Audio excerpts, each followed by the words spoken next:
Aloha and shalom to everyone tuning in right now. We are at the final quarter moon phase right now. And for those of you just tuning in, I use the moon for a time measure and nothing else. So these videos don't actually have anything to do with, hey guys, don't have anything to do with the moon. It's my time measure, okay? So we're at the final quarter of this monthly cycle. The moon is reflecting that cycle, as is everything, but the moon is a little bit more of an obvious sign for us to follow. So it's really the light that's behind the moon, and the light that's even behind the sun, and the light that's behind and within all things, including yourself. That's the light that this activation is referring to. So again, the moon is just the body we use to measure the time so that we can unite at these most convenient quarters within the monthly cycle. So I have my major arcanum separated from my minor arcanum today, and for the last few weeks I've been doing it that style. I've been guided to do it this way, so I'm going to continue that until I get some different intuitive guidance. Before I start, I wanted to let you guys know that my book is out and it's on Amazon, and it's called The Royal Path, Activating the Archetypal Alliance Within, and you can find it on there, or you can let me know that you're interested and I can send you a copy directly from me to you. And it's just a story kind of examining the tarot from a more of an ancient and archetypal perspective. And it might just be something that is refreshing for you if you haven't had any interesting perspective on tarot lately, or ever, maybe. So with that said, I'm going to go ahead and start shuffling. And while I shuffle, and while you guys are tuning in, go ahead and just tune into this space. We want to create the biggest space. We know that space is infinite. So how can we most efficiently, most proficiently, right now, reach that infinite space? By going into the heart. Boom. Practice this, and you'll see, right? But most of you tuning into these activations already know that. So meet me there, in the infinite space of the heart. Let go of whatever it is you're carrying in your mind and in your heart. Heavy feelings, heavy thoughts that have been circulating. Just allow them to take a seat for this moment. They're welcome to come back if you allow them, after this activation, of course. But for this moment, let's get into that heart space, which means we can't be carrying around all that other stuff. We have to make the most room. So just for this activation, for this time here now together, put that aside and meet me in the heart. And then when you're ready, go ahead and connect to the archetypes of the deck. I usually suggest that you can see a golden thread of light going from your third eye or your heart to the deck, or like a rainbow string, or whatever you want, using your imagination. How can you connect to the deck? Those are the examples I usually give, the string. But I'm going to give you another perspective today. Let's expand on that a little bit. How can you not only see yourself connecting to these cards and the archetypes as they are here in my hand, but how can you just begin to open that up a little bit to feel these archetypes within yourself? So yeah, go ahead and connect to the deck, and then connect farther out, or farther in for that matter. Far out, far in. Tune in to these characters as they exist within you, because ultimately that's what we're trusting, right? We're trusting that these characters are telling a story that relates to us, and they become the bridge for us to connect to these different centers of awareness. And so we must then acknowledge, before we even pull them, that they are inside of us. So for those of you who've been tuning in every week for who knows how many years, I've been doing this now, I think about 3 years now. For those of you who've been following and have been connecting to the deck using your own imagination, maybe you can offer some insights. Maybe you can drop a comment below and let us know, how do you connect with the deck? How does that feel the most real for you? How do you get into that space for these activations? How do you create the prime setting? And I know that some people will put on, background binaural beats, solfeggio harmonics, maybe use color therapy, maybe have a cup of tea nearby, make sure you have a blanket. If you get too cold, your awareness is too distracted to receive the information. So how are you creating the best environment for your activation to take place? What is your prerequisite for that activated feeling? Maybe you can share that. But I'm happy to hear any feedback from any of you guys if you decide to try this connecting to the deck inside of yourself. How does that feel for you? For those of you who have been following these activations and haven't done that yet, can you try that and let me know? How does that feel for you?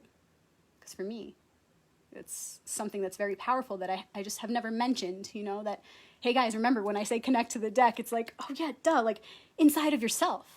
Of course, right here, right now, because we're uniting with this tool and I'm choosing to use this moment as a vessel for us to connect.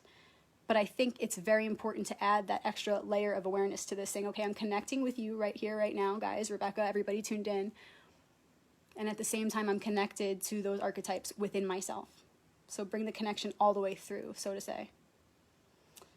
So that's the major arcanum. I also have the minor arcanum here. I'm going to go ahead and shuffle them so you can continue that imaginative process, maybe now from a more expanded perspective after having opened that up.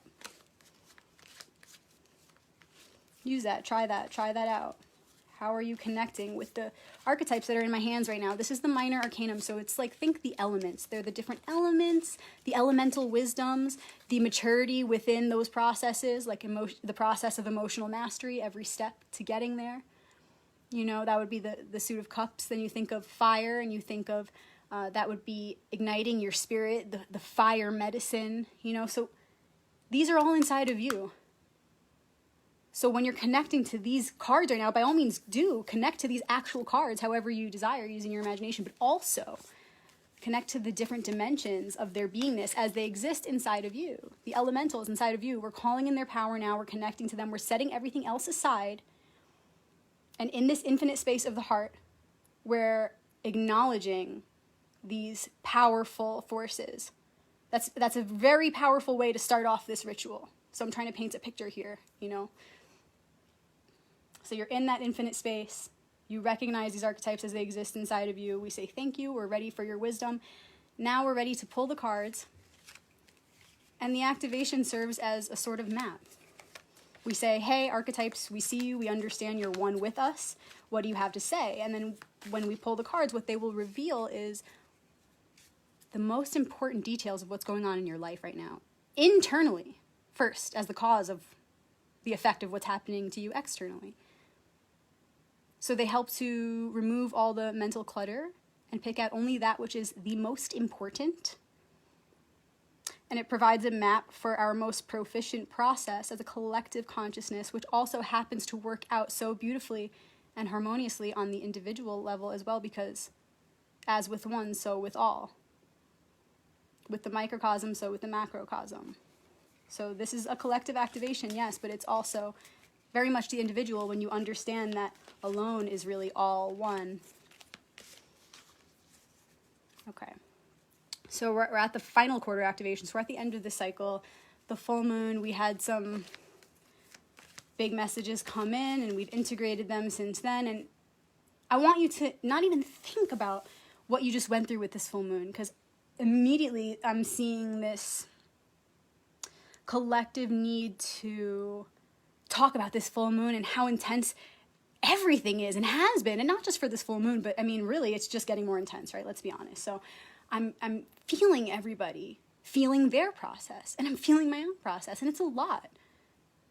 But we're here in this present moment. So although we are continuing this lunar cycle, and this is the final quarter activation, it's still, we're just being present.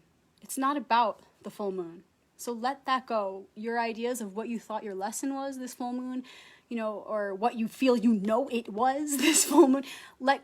Even more so if you think you know. If the more charged up you are thinking you know something about the full moon that happened, that's just telling me that your mind is still running. So forget everything up until this present moment. This is fresh, okay?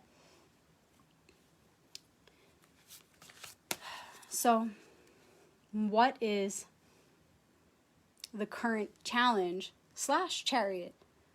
What is the major arcanum card, the major out of the major cards of the deck, the trump cards? What's the main lesson that we're going through right now? Our main focus that's trying to speak to us through all things, through all experiences, through all relationships, that is in some ways a challenge, but in other ways a gift. challenge, chariot. If you've been following me, you know all about the challenge / chariot. So this card is going to tell us, it can look different, you know, it can manifest differently in our lives. For some of us, it's going to look like more of a challenge. And that depends upon where we're at in our process. And with other people, it's going to seem like more of a gift right now. And some people are in the transition of overcoming that challenge and transforming it into a gift. So we're all at different parts of the process. But this is the one underlying energy that's uniting us all right now. And then out of the minor arcanum, the elaborative details. What's the thing that we need to tone down? And what's the thing that we need to rise up? So essentially it's like the scales. What's the thing that wants to be replaced with the other thing? What's the thing that we should be focusing our awareness on the most? And what maybe have we been focusing it on that we can take our power back from, our awareness back from, and then redirect that awareness to the thing that we really should be focused on?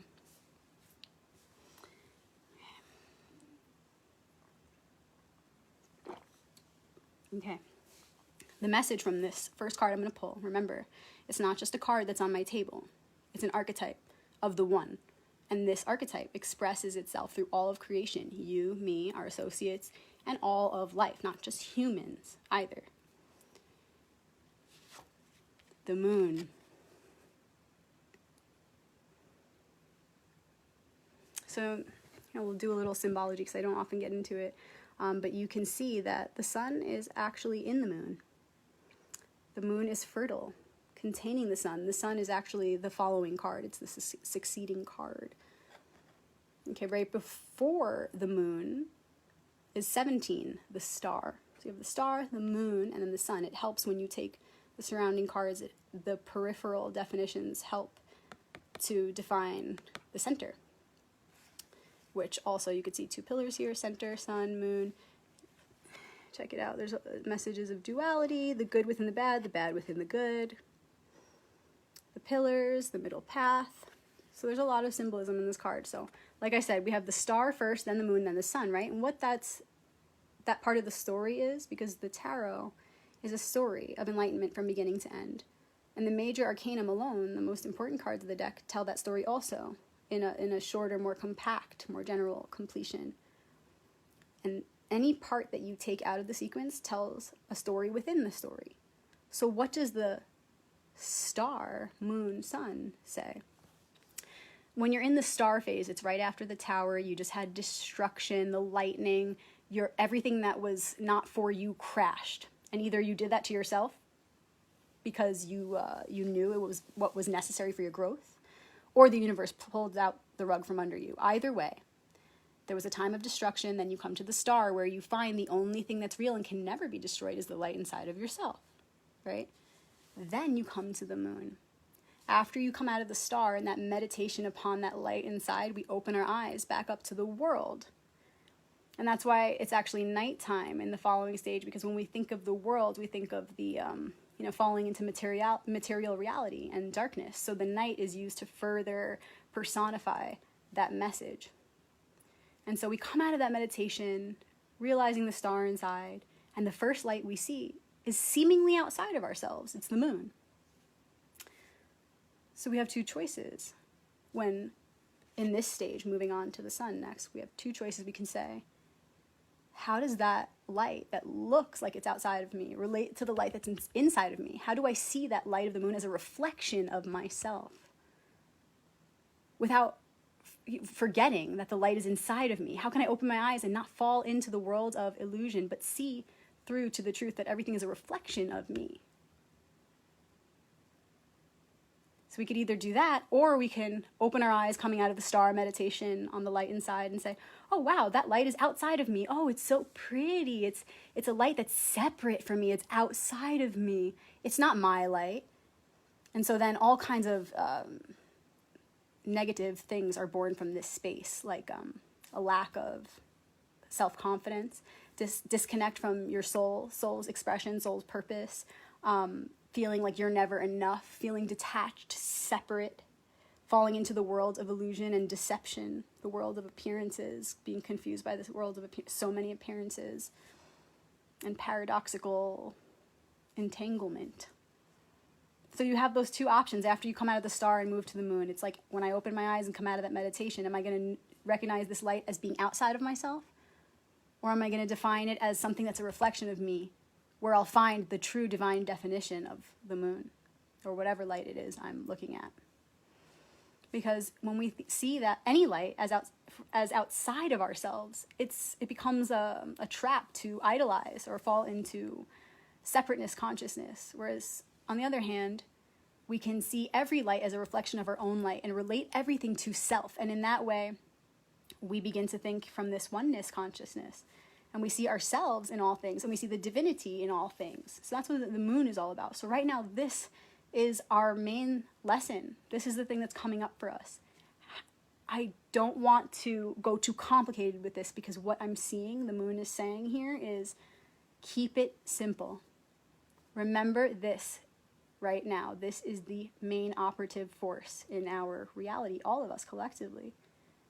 We are being given opportunity after opportunity, especially in relationships, especially, with the moon, especially, and for so many reasons, this makes sense to me.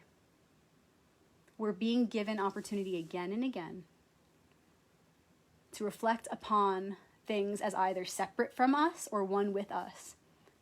It's one or the other. We either see everything as connected to us at that original one light, or nothing.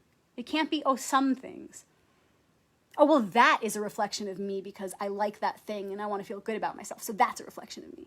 Or that's a reflection of me because I'm gross. And so that thing is a reflection of me, but that beautiful thing it can't be. See, that's like projecting our ego onto everything in a way that is not helpful for the one, for the sake of our collective growth, evolution of consciousness. That's not helpful to consider some things a reflection of self and other things not. Everything is, on a scientific level. I can hear a kid saying, so the poop is me. Well, yeah, for real. For real, it is on some level. That's how serious we have to understand this oneness consciousness.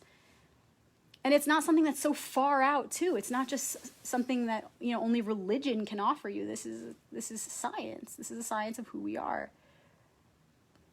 We have to begin to relate our environment to ourselves, or we're going to become extinct. Human beings will become extinct if we forget our true divinity and our true light. And going from the moon to the sun is the following card, like I said. It tells a story of progression. It's like, okay, are we going to shine our ego out and shine for the purpose of shining, which is not very sustainable? Or are we going to shine the most sustainable, life-giving light that is the presence and expression, active expression of the soul, the moon? So while the sun is in the moon is also within the sun as its spirit. So where we're at right now and how we respond is going to determine how we shine in the near future, how we come out into the world. And going back to the last reading I'm being shown last week, we had the sun card and we were preparing to go to the sun, right? And maybe some of you didn't see that one, but the sun was the main card. And it was like we're preparing to come back out into the world, like think of springtime, rebirth, coming back out of our shells, hopefully more refined, right? That's what that was all about. But now here we are at the final leg of the cycle, and it's almost like a little reminder before next week's new moon or new beginning, new cycle. It's like, remember, you're about to go to that sun. Like we said on the full moon, we revealed the full picture to you. We showed you this is where you're headed. But we're like, wait, you have one more week. I love this week because I call this the in-between week, between the final quarter and the new moon. It's that time to integrate, but also prepare for the new. I love that. Like, let's get in as much as possible. Let's have 1 foot here, 1 foot there. Let's tie it all together. I love being the bridge. And I know you guys do too. I know you're like, yes. So this is our kind of helpful reminder to be like, you're on your way to the sun, but remember what you're shining, the moon. They work for each other. They work together. We are one. See everything as your reflection because it is. And the only thing you need to determine from there is how is it my reflection?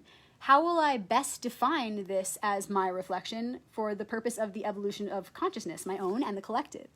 How can I begin to transform the way I relate to my reality in a way where I set it up so that I relate to everything with the most gratitude and see the most divinity all around me? How can I set it up so that I naturally think this way when I look around? Like, okay, I right off the bat understand that everything's my reflection. Okay, get that out of the way. Okay, now that I know that, how will I relate to this thing? How does this relate to my own beingness? You know, then we create a sacred relationship with our environment, and we begin to give it more love and respect and acknowledgement and care and nurturing. You know, so everything then, all of life is vivified within you and without. Within you and without you. So this is the current challenge. See everything as your reflection. Redefine how you connect with the divine through your everyday reality. Remember why we're about to shine like the sun for the moon. They work together. Okay, something we've been giving our energy to that maybe we should give a little less to. King of Pentacles. What do you think that looks like? What do you guys think that looks like? So I always say this, and I made a little video about it last week. When you consider the king of any suit, he is the one that you want to get to. He's like the aspect of mastery within that elemental suit, right? And so I say the king always has their eye on the 10 within the suit, because the 10 is the vision of completion of that cycle. So the 10 of Pentacles looks like prosperity and abundance for the whole family, everyone around you, just a thriving family, right? And so he's all about that abundance and security and material security for hopefully himself and everyone around him. That's the real King of Pentacles in the light.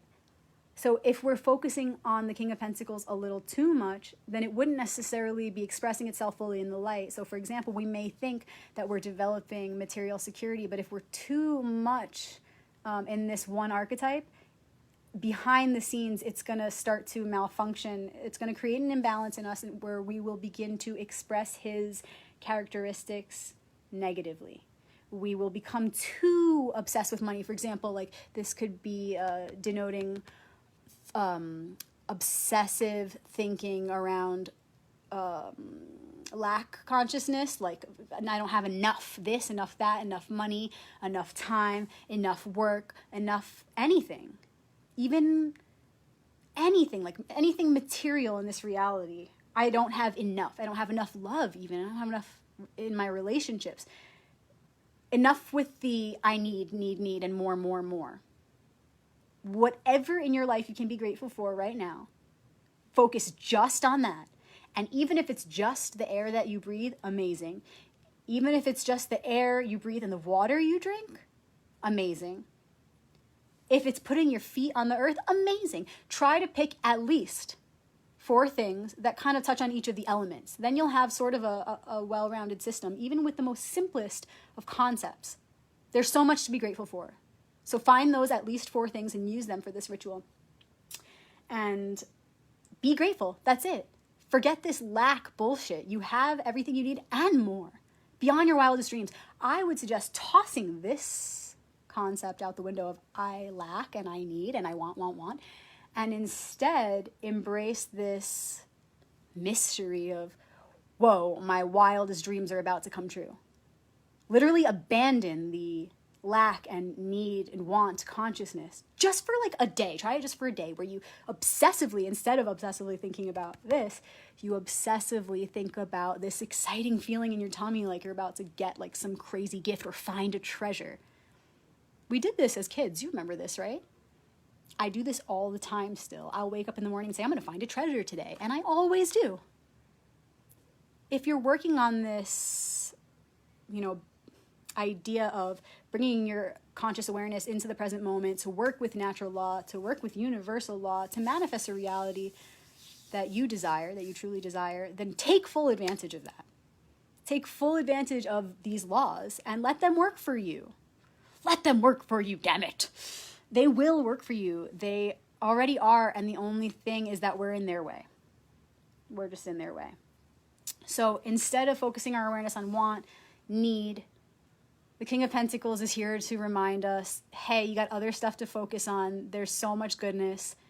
For at least a day, focus on 4 blessings. Try to correlate them with the elementals. So the water that I drink, the air that I breathe, the earth that I touch, that I lay on, the passion that I feel in my life. Even if you don't feel it in this moment, think of a time that you did. Get in touch with those elements and feel the gratitude and abandon your needs just for a day. I mean, your basic needs, do them, of course, but be grateful while you do them, because you should be, right? Use everything that you do throughout the day, every even most basic need that you fulfill, use that as a ritual to insert even more gratitude. But as far as all this time we've been spending collectively and individually worrying about what we don't have and what we want, because a lot of us already have a lot. We're so too much. And we still want. So just for a day, if we could just completely abandon that want and focus on the most basic blessings. Or if you wish to acknowledge the many blessings in your life, then go for it, because I don't want to stop at 4. So the more the better when you can stay in that state of feeling blessed and grateful, rather than going into all the things that you want and need or don't have. So less of our time on that. Oh, look who came up. I just said the 10 of Pentacles, and there it is. Boom. So this always happens, you guys. I'm live, so I can't make this up, right? This always happens where things just kind of, things are always in harmony. You know this. So this is exactly right. Like, I saw this too as I was saying it, so I'm going to further clarify what the picture is here archetypally. These guys are here to say, don't worry about what you don't have. Don't stress so much about the more and more and more. And a lot of you are like, well, I'm not in that want consciousness. I'm working hard. And it's like, okay, well then for those of you who are experiencing it in that way, it's still a want consciousness. It's just a little more sneaky. It's a deeper part of you that feels you need to fulfill your want and maybe the wants of your family. They're saying, calm down. Everything is good. You have what you need. And just for a day, focus on that and just feel the shift of how good that feels. And if you want to go back to worrying tomorrow, then go ahead. But you may just find a more productive route at that point, which blesses you. So instead, I urge you to put down those thoughts of worry and open up to the mystery of the miraculous nature of the universe. That's such a more fun place to be. And could it hurt? Could it hurt, honestly? To replace your despair, which does nothing for you, with thoughts of gratitude for what you actually have every single day already. And so I told you, the kings always keep the 10s in mind, okay? Because the king of the suit is where we want to be. We want to be on that throne of mastery within that element. And so the kings have an unwavering vision of the 10 of whatever suit it is, because that's the level of completion within that suit. So this is what I was explaining to you guys just a minute ago, this image of the whole family being happy, everybody around you, happiness, abundance, prosperity for everyone. But the goal is this. So the archetypes are telling us little less this, little more this. Easy. Same suit. So they're saying, stop trying to master it so much. You already have it. Stop trying to get more. You are the king already. And the true king, the true master of this element, you, the one inside of you, already can see this, already has this, already is thankful for this, for all that he has already in this present moment. Because all of these cards, all of these archetypes are always in us, in each moment. They make up sort of this ring of light that is a part of the chain links of like our DNA. You could imagine it like this. They're like these wheels of light, and they're always rotating, and all of the archetypes can apply in each moment. But it's sort of like when we pull them, it's like a snapshot in that moment. It's like what were the most relative archetypes in that moment. So this magic works based on natural law and universal law as well. It's a combination of natural and universal law. It's actually a merging of the two. So these cards, therefore, are always relative in each moment to whatever we're going through. They guide us, all of them. But because these are the ones highlighted right now, they're saying focus on these as the best direction you could possibly take right now in most consciously directing your thought power and your awareness. So they're saying you are already the King of Pentacles. Don't strive so hard. Yes, the king always maintains this image of health and happiness and abundance for one and all, but are you really doing that if you're so busy focusing on an image or a feeling of despair and lack and want and worry? You can't be doing both at once. It's literally impossible. But we can go back and forth. That's a very real thing, and I think a lot of us do. And we have to be careful because the ego can be very sneaky, and we have to keep it in check because it can stray, and it's innocent, you know? It's just a natural thing that happens where the ego will want to stray to this sort of self-denial where it creates self-sabotage, where the ego says, you know what, I am only seeing positivity for my family, and I am focused on that image, but your body says otherwise. You're having anxiety. Sure, maybe you're denying it in your mind, but your body's feeling it, and you can't lie. If either your physical body or your emotional body or your mental body, if any one of those is suffering, they're all suffering, and the others are only in denial if you can't see it from one of the others. So you have to really look to all those, your emotions, your mind, your body, your physical body. How are you feeling? Don't be in denial. Really get in touch with this truth that you already are this king. There is no need to worry. Yes, he always keeps his eye on the prize, which here is health, happiness, abundance, prosperity for one and all, for the whole family. Look, even the pets are in there, grandpa's in there, you see? And so he has to understand that there comes a time where that's already there.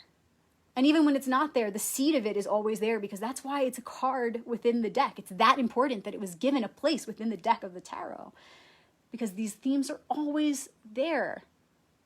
So at this stage, we're being shown that the king is, yes, holding this image as always.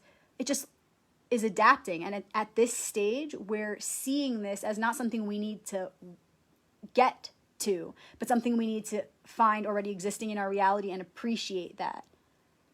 Focus our energies on that. Be here now in this, on this material plane. So, together, we see all three of the cards here. We had the moon as the major arcanum card. We must understand that all things are connected to us. We're connected to each other. We must define our reality as it exists in connection to our own divine proportions. Right now, we need to make sure that we're focusing our energy not on worry, want, or lack, but instead on already having and seeing that vision of abundance. When we see that, it all makes sense now, right? That we're at this final quarter. We're about to prepare for the new moon. So this week is about closing the cycle up, preparing ourselves mentally, emotionally, and physically as best as possible for the new moon. And we saw with the full moon that we were moving toward the sun. So we're moving toward this big expression and coming out and shining our light. So right now we're just preparing for that. See, because if we want to move toward that sun in a way where it's the most positive expression of that sun, which means we want to shine our soul's expression, not just our ego. If we want to do that, we have to do this work, because let's say we are too focused on what we want or what we don't have, then our light is going to reflect that measurement. When we shine, we may not shine as brightly as we could have had we done this work in becoming more present and letting go of the fears and the lack consciousness. Of course, it makes sense that when we let go of all those things and we be here now and feed our energy, into those things that we appreciate and are grateful for, then we're really creating the prime opportunity for our soul's expression to come through in its highest light. Then we're really setting things up in a way that's going to support the activation of this truest light within ourselves. We can't do that if we're worried. So the king in you, the mature avatar in this material reality, knows how to function in this world, says, I'm setting down my worries, and I'm going to be grateful for the abundance that's already here now. I see the spirit behind all things. And I remember that abundance and magic and miracles are always on their way. And the only reason I haven't been seeing that and remembering that and dancing in ecstatic praise for that and walking in awe of that all day is because I've been so busy. That voice in my head has been so loud, filling me with thoughts and feelings of despair or worry, where instead I could hollow myself to experience just the joy of everything unfolding in its divine perfection. Instead of sitting there all day and thinking, oh, I'm really worried about this, or I really don't like that, or this doesn't really feel good, I'm just going to give more of my awareness, all of my awareness, do my best, at least, I'm going to do my best, let God do the rest, to focus my awareness instead on that feeling like butterflies inside where you know something really magical is about to happen. That's so much more simple, too, to bring everything down to just that feeling of like something magical is about to happen. That's actually so much easier. At first, it might feel weird, like, I don't believe it. Like, you guys might try and be like, I don't believe it. This feels stupid. But what do you have to lose if you just persist? If every time you have a negative thought that is far more taxing, stressful, literally kills you. I mean, it shocks your nervous system and literally takes away your vitality and your health. So I'm just saying, instead of doing that, brainwash yourself, fake it till you make it. At first, just tell yourself, instead, I expect the miracle. I expect the miracle. I expect the miracle. And the more you do that, and the more you logically run that through your mind of like, well, yeah, of course, if I believe in this, these natural laws, if I believe in the law of attraction, then this is not really that far out. Why am I not doing this already every second of every day, right?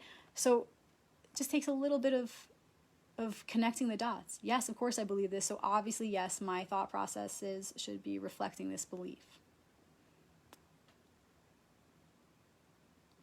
So feel that butterfly feeling in your stomach. Feel the tingles of the magic that's on its way as often as possible. When you wake up in the morning, say, I'm going to find that treasure today. And you will, of course you will. But I can't believe it for you. You have to believe that too. You have to really actually believe it. If you can believe it, you can receive it.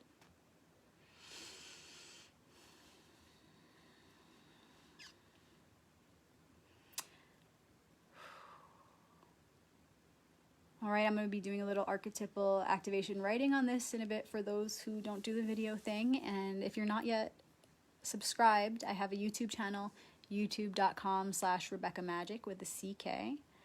If you hit subscribe, you'll get notifications for these activations, which I do every week. I don't miss a one. And it's really, really awesome because people all over the world tune into these activations between Facebook and YouTube, and there are literally thousands of people who are getting this message with you. And the thing is, even when people don't watch it live, this archetypal wisdom is timeless. It doesn't work within the confines of time and space like we do. And so whenever they tune in, it's of course in the perfect moment, at the perfect place within time and space for them to best receive the information. And that's stored, and it becomes a portal of activation. And this, I believe, benefits the collective forever. It's something that can't be destroyed, and energy cannot be destroyed. So I believe it's a positive thing that we're continuously building on that's going to affect the future generations. So if you know anybody who would benefit from these activations, family, friends who are awakening, or maybe just need some entertainment other than the usual mainstream BS and media lies, etc., then go ahead and send them this video. Tell them to subscribe to my YouTube channel so that they'll get a little ping in that perfect moment, exactly when they need it. Whoop, my activation pops up. You know what I'm saying? It's magical. It happens like that. So can you help me spread this magical web? Can we weave this web of archetypal activation into the collective? It really is the key. And before I get off, I just wanted to say to you guys that we can easily study the different perspectives in our lives when we need guidance. Like, without having communication with anybody, you know, maybe you're in your solitude, you're meditating, and you want to gain some perspective on an issue you're having or a question you have. You can think of your mom, your dad, and I don't care whether you hate them or you love them. You could think of your mom, your dad, your siblings, your friends. I have friends that we've had this conversation and they say, you know, I always think of multiple perspectives, especially like my role models, maybe Jesus, or maybe an archangel, or maybe my great-great-grandma, she was super wise, or a president, or whatever, these figures, you know, and they're all great and they're all valid, and the more perspective, the better.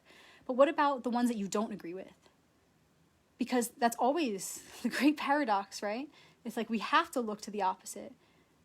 The only reason we don't look at it is because we don't want to be opposed. We don't want to invite opposition or adversity, but we should really welcome that because that brings growth, you know? And even if it's just all in your own head, considering the perspectives of others, of course, you want to gather perspective on the opposite end of the spectrum. Don't tell yourself right away, well, that's the opposite, so I'm not going to dive into that. No, because it's opposite, you especially should. Because although it's the opposite end of the spectrum, it can show you, your own perspective in a new light. It could just deepen your perspective. It could help to fortify it or reinforce your own perspective. So you always want to do that. Of course, consider the darkness and the what you may be quick to judge as negative perspective. Especially go there. Go do the full circle. Don't forget. Because when you go from studying the different perspectives that you admire to also studying the ones that you maybe would be more quick to close up to, you'll gain great wisdom. Because the circumspection that happens there is what creates the sage archetype within us. It's the only way to gather real wisdom and prudence, which is required to stay continuously on the path. So especially those things that you want to say no to at first, at least consider in your mind. Don't do anything dangerous. Don't go following all the negative advice. That's not the point. That the negativity or the darkness, however you want to, judge that, it's only there to fortify the one force, which is the light. That's all it's there for. So the fact that we have this free will to go down that road of darkness and even just perceive it in our mind, like, what is the thing that I would absolutely never do? Or, what is the thing that completely disagrees with my perspective? It can only help to add insight. We want to be that far out. We want to stretch our mind so that we don't, via cognitive dissonance, miss out on an important aspect of a lesson, or miss out on important information which could prevent us from even stepping into a crisis. Or danger, even death. Circumspection is key. The sage must reach this point in order to continue his path. Otherwise, he will continuously be destroyed, right? We have to develop that prudence. So see all perspectives. And the thing is, you can try to do that in your life, and you can, and it's very valuable to go to the material plane and consider what your parents would say, what your best friend would say, or what the person you hate would say even. Like, just try to see as many perspectives. But don't forget that they are even expressions of these higher archetypes that exist in the higher realms, in the unseen realms, which are actually the root and the cause of everything you see around you and our very existence. So don't forget that everybody around you and yourself, we're all operating from these archetypal perspectives. We can't escape that. They make up our being. They are the elementals. They make us up. We are their vehicle for expression. So, yes, go ahead and examine the earthly perspectives, but also have compassion for where they are coming from, the greater archetypal forces behind them. And that's why I love the tarot, and that's why I'm so passionate about bringing the cards to people, because it's not about the cards, it's about the story, and it's about how we can use these archetypes to move through and navigate our experience with the most grace as a collective consciousness and as individual beings, sovereign beings. It all works harmoniously. And so these archetypes, they include the light and the dark. For example, there's the Death card, and there's the Black Magician, also known as the Devil card. And then people say, why the heck is that in the deck? Because each of these cards is relative to the life experience in a huge way. It's each card represents a part of the evolution of of consciousness. And so what then is the purpose of this Death or Reaper? And what is the purpose, of the Hanged Man? Like, why, And it's because the darkness offers perspective. It's metaphorical. It's symbolic.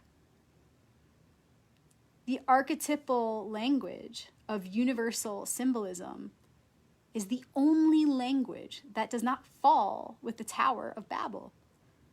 It's the language of creation. It's timeless, and it pervades all realities. It is the truth in all dimensions. And so that's why I love the tarot, because it helps us to understand how the archetypal expressions all around us are playing out, how we can have more compassion for ourselves and for other people when we know that we're all just acting on these instinctive impulses of these greater archetypal forces that are moving through us. We can begin to act with more awareness of this ancient story. We can begin to understand how we are players in it, and we could stop taking things so personally. So, for example, when I said to you a minute ago, consider not only the perspectives of the people you admire, but also the people that would most likely speak against you. It's a little more difficult when considering the world of appearances and material entanglement. But if you rise up to the archetypal world, therein you will find great perspective that does not run the risk of having you fall into that material entanglement. It's a higher realm. We're not working with that realm. So when you're in the archetypal realm strictly, you can focus on the roots of what's happening in your material world. So it's almost like the puppet master, the puppeteer behind the puppets. And even that puppeteer is made up of these multiple archetypes. It's, full circle. So, yes, consider the archetypes of this realm. Consider your parents and all the perspectives, if you can do so from a detached and compassionate place. But know that you always can rise above to the higher realm and use the archetypes of the tarot. Or even, you can dive into Carl Jung, or you can dive into the hundreds of different archetypal systems that are out there. David Data, I love his work on the archetypes. The Way of the Superior Man was always a favorite book of mine. There are so many different perspectives on archetypal awareness. I urge you to study them all, because like I said, more perspective, more better. But what I love about the tarot is that it's a very specific technology that uses nothing more and nothing less than exactly what is necessary to fulfill the purpose of using our free will to continue the evolution of our consciousness and our spiritual progression. The tarot is like a very specific system, okay? So each one, for example, correlates to a different Hebrew letter and has a very specific number value. So it's really a science. So whereas I love Carl Jung, and I love David Data, and I love all these other perspectives on the archetypes, I love perspective, right? It's all things. Everything is perspective. Everything is archetypal. It's, according to my perspective, everything is archetypal. It's just, crystallized archetypal frequencies, energies, primordial sources of frequency, of sound and light. But I love the tarot above all because, like I said, it's a science. It's based on numerology. Life is mathematical. Everything is one, therefore everything is an expression of that original same one. Everything can be told in numbers, can be broken down in numbers. It's a matrix, okay? That's why I love the tarot. Any other archetypal system, it's great for the psychology, for the understanding, but this is a specific system. So when the deeper you go with it, the deeper you'll understand what I'm saying here. Every card, like I said, has an associated Hebrew letter and an associated number value. Those things pinpoint very specific archetypal lessons within the creative and alchemical process and the process of spiritual evolution. So I love archetypal study, archetypal awareness, archetypal communication, because it takes away, this risk of taking things too personally, overstepping boundaries, becoming angry, maybe saying something you don't mean and hurting someone. we can be very tempted to fall into a world of vice, whereas when we rise up into the archetypal communication, archetypal awareness, we come from this place of compassion and understand why we're all acting the way we are, yourself included. So it opens up communication to be way more effective and beautiful and harmonious. But within that archetypal world, the tarot is, for me, in my eyes, it's the main tool to navigating all that in the most organized way. So like I said, by all means, study all the perspectives, go into, what archetypal awareness is. There are videos of it on my YouTube channel if you want to check it out. I believe from like 2 years ago, if you go back, there's a lot of videos specifically on the archetypes and archetypal activation. But what I'm telling you guys is the tarot organizes it all. So it can get tricky. You can be like, for example, I just read a shitload of Carl Jung, and Rebecca told me to read The Way of the Superior Man. I studied every one of David Data's books. I even went to his workshop, right? You could do all these things, but then you still might feel a little lost. Like, well, when do I embody this one? And when do I know when to embody that one? And how do I have like the method to bring my awareness to that when I'm feeling overcome by anger or laziness or whatever? People still need more help, more tools. This is a complete science. The tarot is a complete science. There is always a card, a trump card, relating to your specific experience, because all of the cards are related. You can really pull any card and find a connection in it. But the reason it's so magical when you pull the card with the intention is because that one you get is going to be the most efficient access point, for example. It's like your higher self telling you, focus on this one. You can't focus on them all, obviously, or what's the point of being here in this time, space, warp reality, right? Everything's already perfect in the dimension where everything's one. We're here to experience that disconnect, to bring it back together. We're here to take the pieces apart, to put them back together better than ever before. Salve et coagula, right? So at any point, there's going to be a card that is the most efficient for us to focus our energies on. And that's how the tarot is guided by natural and universal law to show you the way. It's like you already are the vessel for the meeting of the worlds. You're a child of Father Sky and Mother Earth. You're a child of the earth and the stars. And the tarot plays on that purpose that you have in being this bridge. And it's a story about you. And it's your greatest tool. And it's saying, realize this. You are this bridge.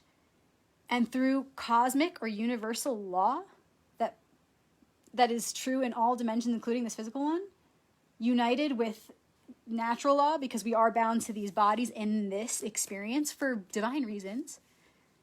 Through that awareness, being in these bodies, but bound to, these specific laws, spirit and body together, that's when the magic happens. And so these cards are basically a story of you, of the meeting of the worlds, and how you can most efficiently walk that path. They're always there to guide you. So if you want to learn more about that, you guys can check out my book. It's called The Royal Path, Activating the Archetypal Alliance Within. That's on Amazon, or you can feel free to drop a comment and let me know that you would like one personally from me, and I can ship it to you. And again, that's just more about the story and kind of just what I was talking about. And it just goes into the story of each of these characters as they relate to you and me and the one. All right, you guys, I'll see you next week for the new moon. This week we are preparing. We're going to see ourselves in everything we reflect on, and we're going to focus on the blessings, okay? I'll see you for the new moon so we can see just how shiny we really are and what the quality of our light is according to the work that we're going to do this week. Shalom.